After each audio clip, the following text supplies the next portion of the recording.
Based review number 21, we're going to be talking about The Man in the High Castle, which really a classic novel, science fiction, made into a Netflix series that went on to critical acclaim.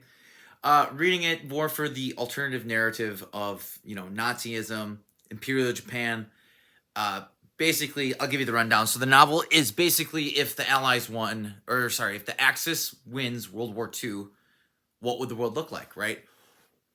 What would the culture of being under Japan rule look like in America, right? There's a white worker that works in artifacts. He's trying to uncover Smith and Wesson pistols because the Japanese elite want to have them.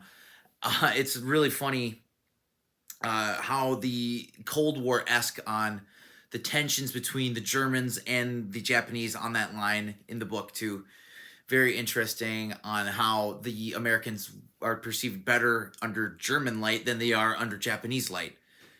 Very, very interesting. The racist connotations involved with World War II. And also the science fiction portion of the book too relies on not only the aspect of the future technologies at play. I think there's some helicopters or mobile vehicles that way. But there's also something called the I Ching throughout the book, where it is people use fate to decide their decisions. So they always are consulting the bones, the dice, the fate, the book, right? What would the book say? Are you having a good day? Well, what does the book say?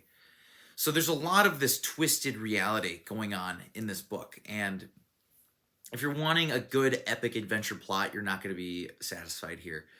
It is more of a mind-bender thriller talking about the blurred lines of reality. What is truth? Whose truth are you listening to? Which is why it rose to such acclaim, is because when people tell you what the truth is, you need to always ask who is talking to you. Because even with our government, we're seeing this now with the JFK assassination, the Epstein files, the truth doesn't always come out.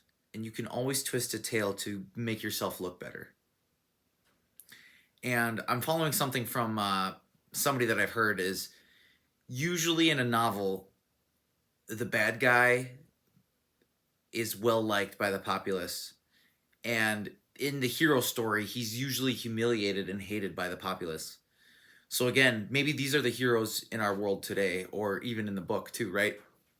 Maybe the hated people are the ones that we should be cheering for. And the people that we love in our society are the ones that we should hate because they're so evil, right? More philosophical things on the side. Let's get back into it. There's themes of Nazism, fascism, imperialism.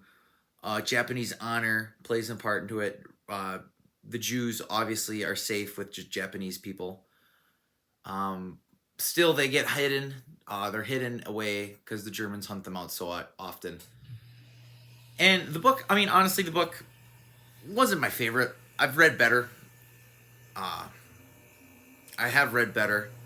And who is this book for? This book is for people that love The Matrix. They love the twisted fiction, sci-fi, alternative perspective, different dimension, right? There's a book called The Grasshopper in the Waiting, talking about an alternative reality where the Allies win the war and how obscene that would be, how crazy that people could be. And this is how realities are twisted and formed, right? So what reality are we living in right now?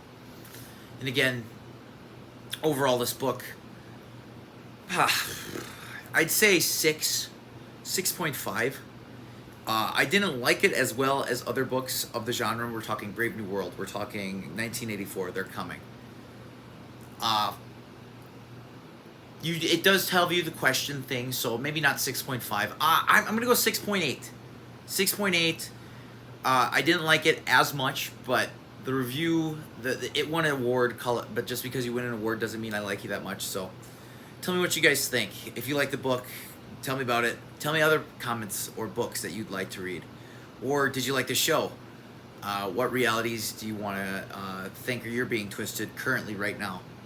And yeah, that's what it's all about. Base review.